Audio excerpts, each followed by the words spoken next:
Abou Benriou n'est pas bête. Prépare un génocide en Côte d'Ivoire.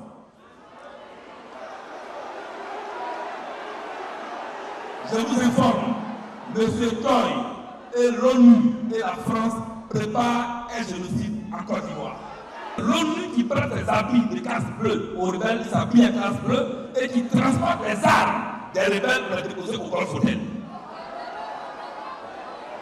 Dès cet instant, l'ONU que nous avions jusque-là considérée comme une force de paix vient de nous démontrer clairement qu'elle n'est plus une force de paix en Côte d'Ivoire, qu'elle est une force belligérante. Pourquoi, chaque fois qu'il y a une élection ou un problème dans un pays africain, le président français se croit obligé de jouer des donneurs de leçons? Dites-lui que nos grands-parents ont été ses enfants, mais nous là, nous ne sommes pas ses enfants. Chers amis de la communauté internationale, je vous le dis et je vous le répète ici. Pour vous, Alassane est quelqu'un, mais en Côte d'Ivoire ici, il n'est. En Côte d'Ivoire ici, il n'est. Ici, là, il n'est rien. C'est le moment de battre monnaie. Mais qui vous a dit que le Ghana a choisi d'avoir sa monnaie à un moment qu'ils ont jugé être le moment? C'est quoi le moment? Un moment plus calme, un moment propice aux réflexions. Mais je vous répète que c'est pendant les grandes crises que se révèlent les grandes intelligences. Peut-être que c'est le moment pour que notre pays... Et puis, M. Charles, il y a certains... Pour que ces pays de la CEDEAO peut-être vivent sans nous. Il y a des indications quand même que ces pays-là enfin nous laissent en paix.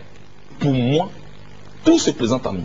Ou alors on recule et on baisse les bras, ou nous acceptons d'embrasser les difficultés, et demain on sera heureux d'avoir participé à cette révolution, tant politique que monétaire. Sinon on n'aura jamais notre indépendance. La France, depuis Paris, va donner l'ordre à la BCEAO de ne pas donner l'argent à la Côte d'Ivoire.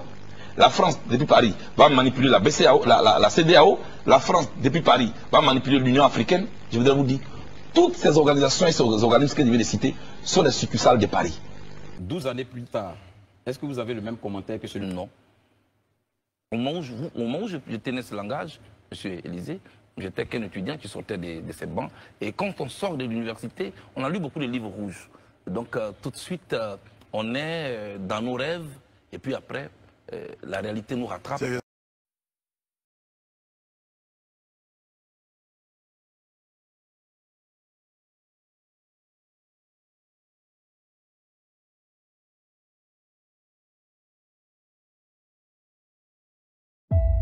Abou Benriou n'est pas bête.